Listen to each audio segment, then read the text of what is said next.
Operation Sindoor 2.0 కొనసాగుతూనే ఉంది. పాకిస్తాన్ పై Indian army బాంబుల వర్షాన్ని కురిపిస్తోంది. డ్రోన్లతో రావలపిండి నగరాన్ని భారత ఆర్మీ పేల్చివేసింది. రావలపిండిలోనే పాకిస్తాన్ ఆర్మీ హెడ్ క్వార్టర్స్ అక్కడే ఉంటుంది. ఇప్పుడు మీరు ఆర్టీవీ స్క్రీన్ పైన చూస్తున్న దృశ్యాలు అవే. రావలపిండిపై మన ఆర్మీ డ్రోన్ తో దాడి చేసింది. దీంతో వాళ్ళ ఆర్మీ హెడ్ క్వార్టర్స్ దెబ్బతిన్న దృశ్యాలు ఇప్పుడు మీరు ఆర్టీవీ స్క్రీన్ పైన చూస్తున్నారు. రావలపిండిలోనే పాకిస్తాన్ ఆర్మీ హెడ్ క్వార్టర్స్ ఉంటుంది. దగ్గరలోనే ఇంటర్నేషనల్ ఎయిర్పోర్ట్ కూడా ఉంటుంది. పాకిస్తాన్ సైన్యం ప్రధాన కార్యాలయం పైనే మనం ఇప్పుడు డ్రోన్లతో దాడి చేశాం. మనం పాకిస్తాన్ పెంచి పోషిస్తున్న ఉగ్రవాదులపై ఆపరేషన్ సింధూర్ తో దాడి చేస్తే పాకిస్తాన్ భారత్ పై యుద్ధానికే తెగబడింది. భారత సైనిక కేంద్రాలను టార్గెట్ గా చేసుకుని డ్రోన్లు యుద్ధ విమానాలతో విరుచుకుపడింది. దీనికి మనం సరైన సమాధానాన్ని చెబుతూ ఉన్నాం. ఇప్పుడిప్పుడే పాకిస్తాన్ కు ఎంత డ్యామేజ్ జరిగిందో ఆ దృశ్యాలు ఇంకా బయటకు వస్తూనే ఉన్నాయి. మనం ఇప్పటికే కరాచీ పోర్ట్ ను పేల్చేసాం. రావలపిండిపై కూడా మనం మన డ్రోన్లతో దాడి చేశాం. మన డ్రోన్లను అడ్డుకోవడం పాకిస్తాన్ కి సాధ్యం కావడం లేదు. మన డ్రోన్లతో దాడి చేస్తే పాకిస్తాన్ మిలిటరీ హెడ్ క్వార్టర్స్ దెబ్బతిన్న దృశ్యాలు ఇప్పుడు మీరు ఆర్టీవీ స్క్రీన్ పైన చూస్తున్నారు. పాకిస్తాన్ సైన్యం ప్రధాన కార్యాలయం రావలపిండిలోనే ఉంటుంది. రావలపిండి ఇస్లామాబాద్ పక్కపక్కనే ఉంటాయి. రెండింటిని ట్విన్ సిటీస్ అంటారు. ఇస్లామాబాద్ ఇంటర్నేషనల్ ఎయిర్పోర్ట్ కూడా అక్కడే ఉంటుంది. ఇప్పుడు మీరు ఆర్టీవీ స్క్రీన్ పైన చూస్తున్న దృశ్యాలు అవే. అందులో ఆర్మీ పర్సన్స్ కూడా మనకు ఆ ఫోటోగ్రాఫ్లో కనిపిస్తున్నారు. మనం చేసిన డ్రోన్ల దాడితో దెబ్బతిన్న పాకిస్తాన్ ఆర్మీ ప్రధాన కార్యాలయం అదే. దాన్ని రెండో బాక్స్ లో మీరు చూస్తున్నది కరాచీ పోర్ట్. రెండో బాక్స్ లో మీరు చూస్తున్నది కరాచీ పోర్ట్. కరాచీ పోర్ట్ పై మన మిసైల్స్ తో దాడి చేస్తే ఇప్పుడు కరాచీ పోర్ట్ నామరూపాలు లేకుండా మారిపోయింది. రావలపిండిపై అటాక్ జరిగిన విషయాన్ని ఇమ్రాన్ ఖాన్ సోదరి కూడా ఖరారు చేసింది. ఇమ్రాన్ ఖాన్ సోదరి ఈ రావలపిండిపై దాడిని ఖరారు చేసింది. ఆమె ట్వీట్ కూడా చేసింది. ఇప్పుడు మీరు ఆర్టీవీ స్క్రీన్ పైన చూస్తున్నది ఇదే. ఆర్టీవీ ఎక్స్క్లూజివ్ విజువల్స్ మీరు ఆర్టీవీ స్క్రీన్ పైన చూస్తున్నారు. మనం ప్రయోగించిన డ్రోన్లు రావలపిండి ఆర్మీ ప్రధాన కార్యాలయాన్ని నేలమట్టం చేశాయి. రావలపిండి ఆర్మీ సైన్యం ప్రధాన క్వార్టర్స్ పైన మనం దాడి చేసాం. ప్రధాన కార్యాలయం పైన మనం దాడి చేసాం. రావలపిండి ఆర్మీ హెడ్ క్వార్టర్స్ అది. అక్కడ కూడా మన డ్రోన్లు దాడి చేస్తే పాకిస్తాన్ సైనికులు అక్కడ నుంచి పరుగులు తీసినటువంటి దృశ్యాలు ఇప్పుడు పాకిస్తాన్లో చూడండి. ఒకసారి నల్లటి మేఘాలు కమ్ముకుంటూ ఉన్నాయి. ఇప్పటికీ అక్కడ ప్రజలకు కూడా అర్థమైపోయింది మన ఆర్మీ ఏదో చేస్తుంది అని వాళ్ళు అనుకుంటూ ఉన్నారు. కానీ వాళ్ళ ఆర్మీ ప్రధాన కార్యాలయం పైనే మన డ్రోన్ పడి వాళ్ళు అటు ఇటు పరుగులు పెడుతూ ఉంటే అక్కడ మంటల్లో పాకిస్తాన్ ఆర్మీ ప్రధాన కార్యాలయం కాలిపోతూ ఉంటే వాళ్ళే ఏమీ చేయలేని నిస్సహాయ స్థితిలో ఇప్పుడు ఉన్నారు. భారత్తో అనవసరంగా కయ్యానికి కాలు దివ్వామని. మొదటి బాక్స్లో మీరు చూస్తున్నది రావలపిండిపై మనం చేసిన డ్రోన్ దాడి తర్వాతి దృశ్యాలు. రెండో బాక్స్లో మీరు చూస్తున్నది రావలపిండి ఆర్మీ హెడ్ క్వార్టర్స్ పై మనం దాడి చేసిన తర్వాత హెడ్ క్వార్టర్స్ తగలబడిపోతున్న దృశ్యాలు ఇప్పుడు మీరు ఆర్టీవీ స్క్రీన్ పైన చూస్తున్నారు. ఇమ్రాన్ ఖాన్ సోదరి మన ఆర్మీ చేసిన ఈ డ్రోన్ దాడి తర్వాత ఇమ్రాన్ ఖాన్ సోదరి మాట్లాడారు. ఒకసారి ఇమ్రాన్ ఖాన్ సోదరి ఏం మాట్లాడారో చూద్దాం. जरा देखें तो सही, क्योंकि आपको शायद जंग का पता नहीं. मेरे हस्बैंड एयरफोर्स में थे, मेरे भदोई भी एयरफोर्स में थे.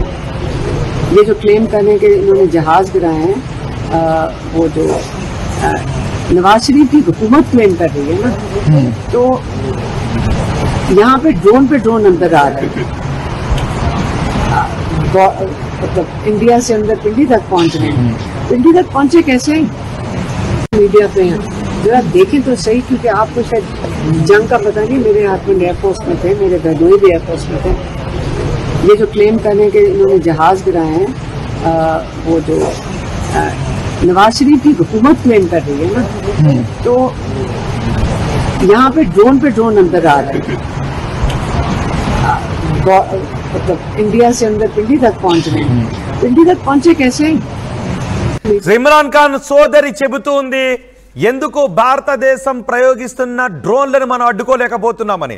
దీన్ని బట్టి మనం అర్థం చేసుకోవచ్చు పాకిస్తాన్ చెప్పిన అబద్ధాలను కూడా. ఇప్పటికే పాకిస్తాన్ అంటుంది భారతదేశానికి చెందిన రఫేల్ యుద్ధ విమానాలను కూల్చేసాం, పాకిస్తాన్ సైనికులను చంపేశామని పాకిస్తాన్ చెబుతోంది. కానీ ఇమ్రాన్ ఖాన్ సోదరి అడుగుతోంది పాకిస్తాన్ ప్రభుత్వాన్ని, భారతదేశం ప్రయోగించిన ఒక్క డ్రోన్ కూడా ఎందుకు అడ్డుకోలేకపోయాము అని అడుగుతోంది.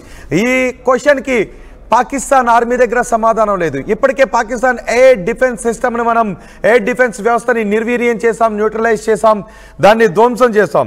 ఇప్పుడు పాకిస్తాన్ హెడ్ క్వార్టర్స్ పైనే మనం దాడి చేసాం. అంటే మొత్తం పాకిస్తాన్ అంతా కూడా భారత ఆర్మీ, భారత త్రివిధ దళాల కనుసన్నల్లోనే ఉంది, కనుచూపు మేరలోనే ఉంది. ఇప్పుడు మన త్రివిధ దళాల కనుచూపు మేరలో మొత్తం పాకిస్తాన్ ఉంది. నిన్న మనం ప్రయోగించిన మిసైల్స్ పాకిస్తాన్ ప్రధాని నివాసానికి కొద్ది దూరంలో పడ్డాయి. ఇస్లామాబాద్లో పాకిస్తాన్ ప్రధాని నివాసానికి కొంచెం దూరంలో పడ్డాయి. దీంతో పాకిస్తాన్ ప్రధాని కూడా బంకర్లో దాచిపెట్టాల్సిన పరిస్థితి వచ్చింది.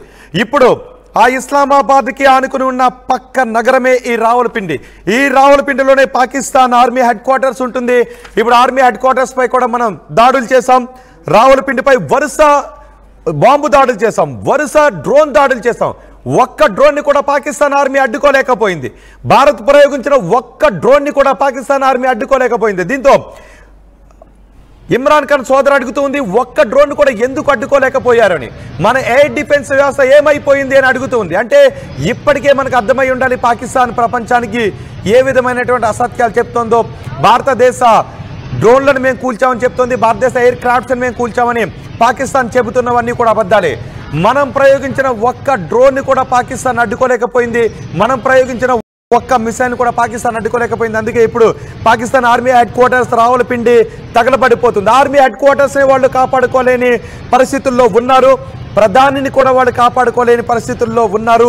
కేవలం వాళ్ళ ప్రధాని, పాకిస్తాన్ ప్రధాని ఈరోజు బతుకున్నాడు అంటే అది భారత్ పెట్టినటువంటి ప్రాణభిక్షే. మా ప్రతినిధి మధు ఉన్నారు పూర్తి సమాచారం అందించడానికి. మధు, రావలపిండి ఆర్మీ హెడ్ క్వార్టర్స్ పై దాడిని కూడా వాళ్ళు అడ్డుకోలేకపోయారు. మనం ప్రతీకార దాడికి దిగితే ఎలా ఉంటుందనేది చూపించాం. నిన్న వాళ్ళు ప్రతీకార దాడితో మనపైకి యుద్ధ విమానాలని, మిసైల్స్ని ప్రయోగించారు. వాటిని నేలకూల్చడమే కాదు, ఇప్పుడు వాళ్ళ హెడ్ క్వార్టర్స్ని కూడా మనం నేలకూల్చాం. ఇప్పుడు పాకిస్తాన్ ఎటువంటి పరిస్థితిలో ఉందనుకోవచ్చు? ఎగ్జాక్ట్లీ, నిజంగానే పాకిస్తాన్కి సంబంధించిన ప్రధానే ఈరోజు తలదాచుకుంటున్నటువంటి సిచ్యువేషన్ ఏర్పడింది పారిపోయి అక్కడి నుంచి. ఎందుకంటే సమీపంలోనే ప్రధాని అధికారిక నివాసం సమీపంలోనే భారత్ ఎయిర్ స్ట్రైక్ చేసినటువంటి పరిస్థితి. అది పాకిస్తాన్కి సంబంధించినటువంటి ఆర్మీకి ఉన్నటువంటి పరిస్థితి. సో వాళ్ళు ఎలాంటి సిచ్యువేషన్ కూడా ఫేస్ చేయడానికి సిద్ధంగా లేరు. కనీసం ఎయిర్ క్రాఫ్ట్స్తో భారత్ పైన దాడి చేయడానికి కూడా సిద్ధంగా లేనటువంటి సిచ్యువేషన్ ఉంది ఆర్మీ పరిస్థితి పాకిస్తాన్ది. చలో అతలాకుతలం అయిపోయింది. పాకిస్తాన్ ఒక్కసారిగా ముప్పేట దాడికి దిగింది భారత్ పాకిస్తాన్ పైన. మనం చూసాం నిన్న లాహోర్, ఇస్లామాబాద్, రావల్పిండి సంబంధించినటువంటి ప్రాంతాల్లో వరుస దాడులు నిర్వహించారు. ఎక్కడ కూడా నిన్న సాయంత్రమే ఆల్రెడీ పాకిస్తాన్కి సంబంధించినటువంటి రాడార్ వ్యవస్థని ధ్వంసం చేశారు. అంటే అక్కడ ఉన్నటువంటి వ్యవస్థ, రాడార్ వ్యవస్థను ధ్వంసం చేయడానికి మన ఆర్మీ, ఎయిర్ ఫోర్స్ అక్కడికి చేరుకుంటే కూడా పసిగట్టలేనటువంటి సిచ్యువేషన్లో పాకిస్తాన్ ఆర్మీ, ఇంటెలిజెన్స్ విభాగం కానీ ఆర్మీ ఉన్నటువంటి సిచ్యువేషన్. సో చాలా స్పష్టంగా వాళ్ళ పేలవత్వం కనిపిస్తూ ఉంది. చైనాకి సంబంధించినటువంటి ఆయుధాలను నమ్ముకొని బొక్కబోర్లా పడిపోయినటువంటి సిచ్యువేషన్. పాకిస్తాన్ ఈరోజు నిలవలేనటువంటి పరిస్థితి ఉంది. ఇప్పటికే ఆల్రెడీ ఒక స్టేట్మెంట్ చేశారు పాకిస్తాన్ దేశం నుంచి. పాకిస్తాన్ ప్రజలు ఇప్పుడు ఆందోళనలో ఉన్నారు, పాకిస్తాన్ పాలకులు కూడా ఆందోళనలో ఉన్నారు. పాకిస్తాన్ ప్రజల్లో ఇప్పుడు భయాందోళనలు వ్యక్తమవుతున్నాయి. ఎందుకంటే మనం ప్రయోగించిన ఒక్క డ్రోన్ ని కూడా పాకిస్తాన్ అడ్డుకోలేకపోతుంది. పాకిస్తాన్ హెడ్ క్వార్టర్స్ కూడా పేలిపోయింది. పాకిస్తాన్ హెడ్ క్వార్టర్స్ కూడా పేలిపోవడంతో ఇప్పుడు పాకిస్తాన్ ప్రజలు ఒక పానిక్ లో ఉన్నారు. నిజానికి పాకిస్తాన్ హెడ్ క్వార్టర్స్ పై నిన్న కూడా మనపై పాకిస్తాన్ దాడికి పాల్పడిన వెంటనే మనం ప్రయోగించిన డ్రోన్లు నిన్నటి నుంచి పాకిస్తాన్ హెడ్ క్వార్టర్స్ ని ధ్వంసం చేస్తూనే ఉన్నాయి. రావలపిండిలో పాకిస్తాన్ ఆర్మీ హెడ్ క్వార్టర్స్ ధ్వంసం అయిపోతున్న దృశ్యాలు ఇప్పుడు మీరు ఆర్టీవీ స్క్రీన్ పైన చూస్తున్నారు. ఆ ధ్వంసం అయిపోతూ ఉంటే ప్రజలు కూడా బయటకు వచ్చి పానిక్ లో ఉన్నారు.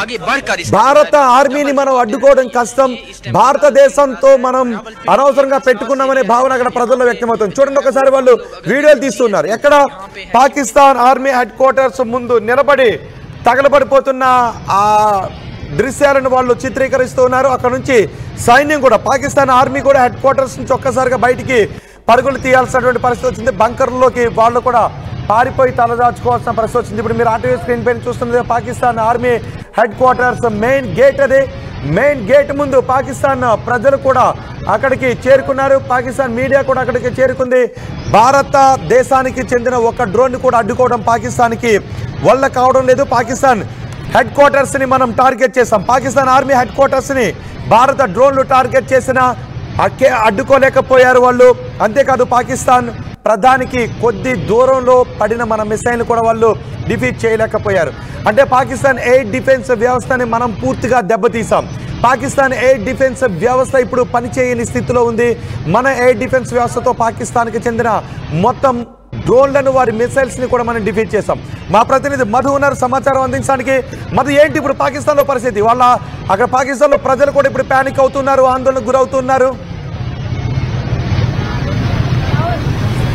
ఎగ్జాక్ట్లీ పాకిస్తాన్ చేతులు ఎత్తేసినట్టుగా కనిపిస్తూ ఉంది. ఎక్స్ వేదికగా వాళ్ళు ట్వీట్ చేస్తూ, ప్రపంచ బ్యాంకును ట్వీట్ చేస్తూ వాళ్ళు ట్వీట్ చేశారు. ఆర్థికంగా నష్టపోయాం, భారత్తో పెట్టుకొని మేము ప్రస్తుతం ఆర్థిక లేమితో ఇబ్బంది పడతా ఉన్నాం. ఆయుధ సంపత్తి కొనుగోలుకైనా, దేశం నడపడానికైనా మాకు ఆర్థిక సహాయం కావాలనేటువంటి ఆల్రెడీ అడుక్కునేటువంటి పొజిషన్కి వచ్చిపోయింది. ఆల్రెడీ ప్రపంచ బ్యాంకును ట్వీట్ చేస్తూ అఫీషియల్గా పాక్ ట్వీట్ చేయడం పైన ఎక్స్లో దీనిపైన ఆల్రెడీ చర్చ జరుగుతూ ఉంది. సో ప్రస్తుతం కేవలం 2 రోజుల వ్యవధిలోనే జరిగినటువంటి దాడులనే తట్టుకోలేనటువంటి పరిస్థితి ఉంది పాక్ అక్కడ ఉన్నటువంటిది పరిస్థితి. ప్రజలంతా హాహాకారాలు పెడతా ఉన్నారు. ప్రభుత్వం పైన తిరుగుబాటు చేసే అవకాశం ఉంది. Already Pakistan army chief Munir కనపడట్లేదు.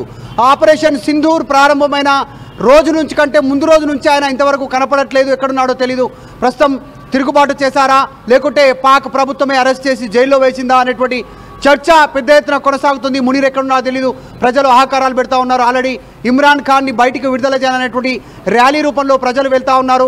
అక్కడ ఉన్నటువంటి వాళ్ళంతా కూడా ఈరోజు ప్రపంచ దేశాలను వేడుకుంటున్నటువంటి సిచ్యువేషన్ ఉంది. డైరెక్ట్గా పాక్ ప్రధానియే తలదాచుకున్నటువంటి సిచ్యువేషన్. ఇక్కడనేమో భారత ప్రధాని నరేంద్ర మోదీ ఢిల్లీలో మినిట్ టు మినిట్ కేవలం రోజుకు 2 నుంచి 2.5 గంటలు మాత్రమే నిద్రపోతూ ఇక్కడ ప్రతి అంశాన్ని అందుబాటులోనే ఉన్నాడు. మధు ఒక్కసారి అందుబాటులోనే ఉన్నాడు. ఎస్, మనం ఇప్పుడు ఆర్మీ హెడ్ క్వార్టర్స్ ని టార్గెట్ చేయడంతో ఇప్పుడు ఆర్మీలో కూడా ఆత్మస్థైర్యం దెబ్బతింది. ఆర్మీ సిబ్బంది కూడా అక్కడ నుంచి పక్కకు పరుగులు తీసిన పరిస్థితి కనిపిస్తోంది. ఇప్పుడు ప్రజలందరూ ఆందోళనలో ఉన్నారు. ప్రజల ఆత్మస్థైర్యం మాత్రమే కాదు, సైనికుల ఆత్మస్థైర్యం కూడా దెబ్బతింది. పాకిస్తాన్ ఆర్మీ హెడ్ క్వార్టర్స్ ఎప్పుడైతే మనం టార్గెట్ చేసామో పాకిస్తాన్ ఆర్మీ ఇప్పుడు ఆందోళనలో ఉంది. పాకిస్తాన్ ఆర్మీ మానసిక స్థైర్యాన్ని మనం దెబ్బతీసాం. రావులపిండిలో డ్రోన్ అటాక్ జరిగింది అని స్థానికులు కూడా ధృవీకరిస్తున్నారు. ఇమ్రాన్ ఖాన్ సోదరు కూడా అదే చెప్తుంది. పాకిస్తాన్లో ఇప్పుడు భారత్ ప్రయోగిస్తున్నటువంటి ఏ డ్రోన్ని, మిసైల్ని కూడా వాళ్ళు అడ్డుకునే పరిస్థితుల్లో లేరు, అడ్డుకునే అవకాశం కూడా లేదు. పాకిస్తాన్ ఆర్మీ హెడ్ క్వార్టర్స్ని మనం టార్గెట్ చేయడంతో ఆర్మీ ఆత్మస్థైర్యం కూడా దెబ్బతింది. ఒకసారి మీరు ఆ టీవీ స్క్రీన్ పైన చూడొచ్చు. అవే దృశ్యాలు అవి. అక్కడ దృశ్యాల్లో మీరు చూస్తున్నదే పాకిస్తాన్ ఆర్మీ హెడ్ క్వార్టర్స్ పైన మనం దాడి చేస్తున్నప్పుడు తీసినటువంటి దృశ్యాలు మీరు ఆర్టీవీ స్క్రీన్ పైన ఎక్స్ప్లోజివ్ గా చూస్తున్నారు. పాకిస్తాన్ ఆర్మీ హెడ్ క్వార్టర్స్ ఇప్పుడు పాకిస్తాన్ ప్రజలు అనుకుంటూ ఉన్నారు ఆర్మీ తన హెడ్ క్వార్టర్స్ రక్షించుకోలేకపోయింది, ఇక పాకిస్తాన్ భూభాగాన్ని, పాకిస్తాన్ ప్రజలను ఏం రక్షిస్తుంది అని వాళ్ళు అనుకుంటున్నారు. పాకిస్తాన్ భూభాగాన్ని ఇక పాకిస్తాన్ ఆర్మీ ఏం రక్షించుకుంటుంది అని అనుకుంటున్నారు. రావులపిండి స్టేడియం కూడా మనం ప్రయోగించిన డ్రోన్లలో కాలిపోతూ ఉంది. ఇప్పుడు మీరు ఆర్టీవీ స్క్రీన్ పైన చూస్తున్నది ఆర్మీ హెడ్ క్వార్టర్స్ తో పాటు రావులపిండి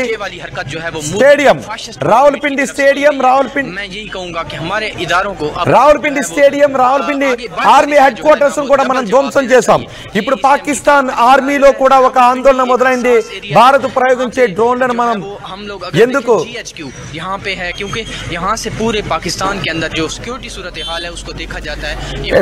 जो है एस्टैब्लिशमेंट डिवीजन यहाँ पे है, यहाँ पे మన ఆర్టీవీ స్క్రీన్ పైన ఇప్పుడు మనం చూస్తున్నది మన ఆర్టీవీ స్క్రీన్ పైన ఇప్పుడు మీరు బాక్సుల్లో చూస్తున్నారు. ఒకటి పాకిస్తాన్ ఆర్మీ హెడ్ క్వార్టర్స్ పైన జరుగుతున్నటువంటి దాడి దృశ్యాలను మీరు చూస్తున్నారు. పాకిస్తాన్ హెడ్ క్వార్టర్స్ పైనే దాడి జరుగుతూ ఉండటంతో ఆ దాడిని పాకిస్తాన్ అడ్డుకోలేకపోయిన పరిస్థితుల్లో ఉంది. రెండో బాక్స్లో ఆర్మీ హెడ్ క్వార్టర్స్ ముందుకి ప్రజలు చేరుకొని అక్కడ ఆందోళన వ్యక్తం చేస్తున్న దృశ్యాలు మీరు ఆర్టీవీ స్క్రీన్ పైన చూస్తున్నారు. మూడో బాక్స్లో మీరు చూస్తున్నది పాకిస్తాన్ ఆర్మీ జరిపినటువంటి కాల్పులు.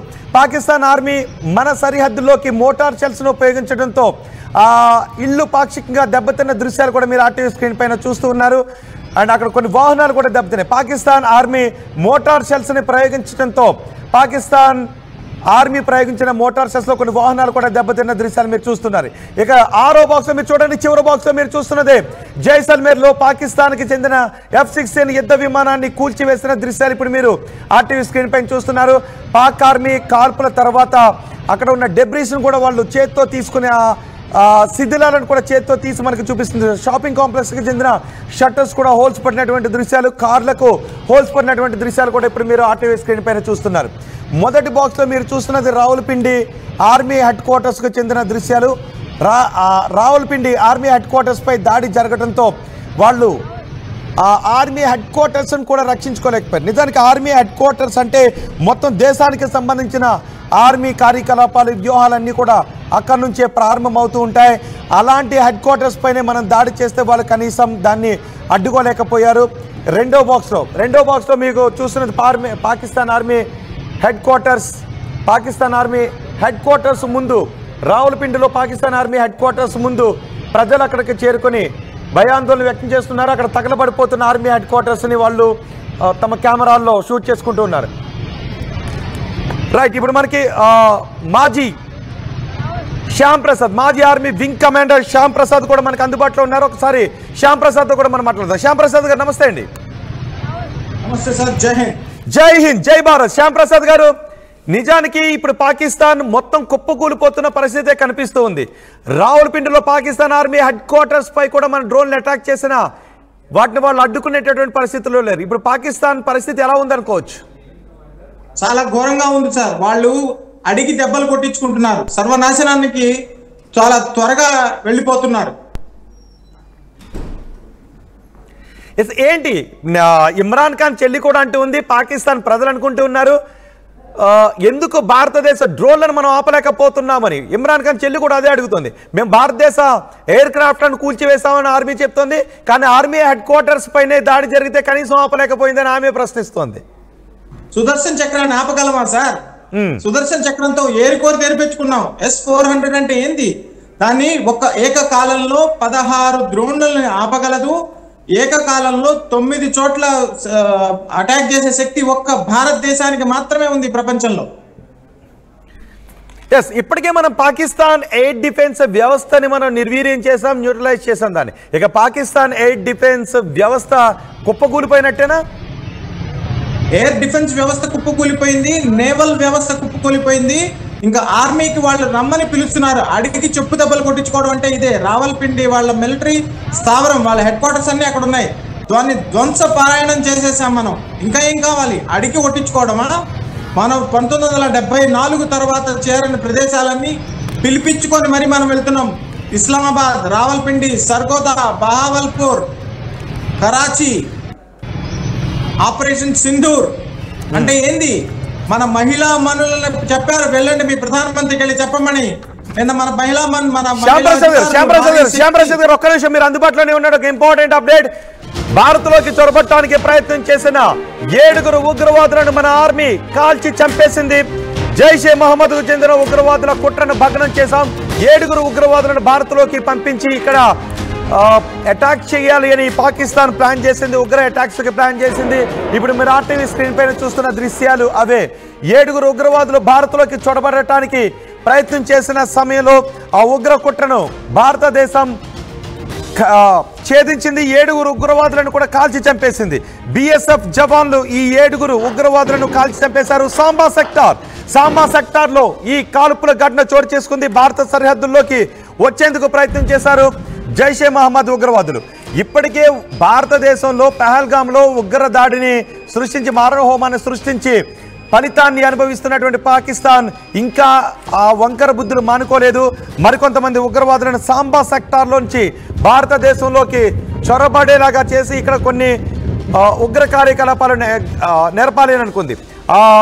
భారతదేశంలోకి ప్రవేశిస్తున్న జైషే మహమ్మద్ ఉగ్రవాదులను చంపేస్తున్న దృశ్యాలు ఒకసారి ఆడియో విందాం.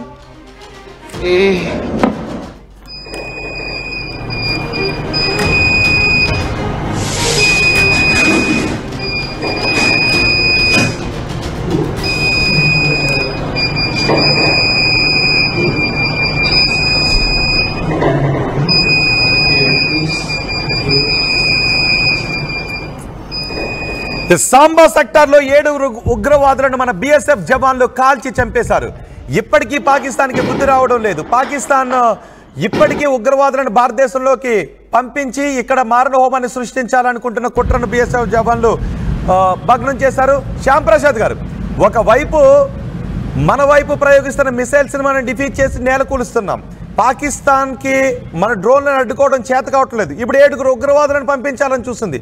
వాళ్ళను కూడా మన బిఎస్ఎఫ్ జవాన్లు కాల్చి చంపేశారు. అంటే పాకిస్తాన్ ఆలోచన విధానాన్ని ఎలా చూడాలి?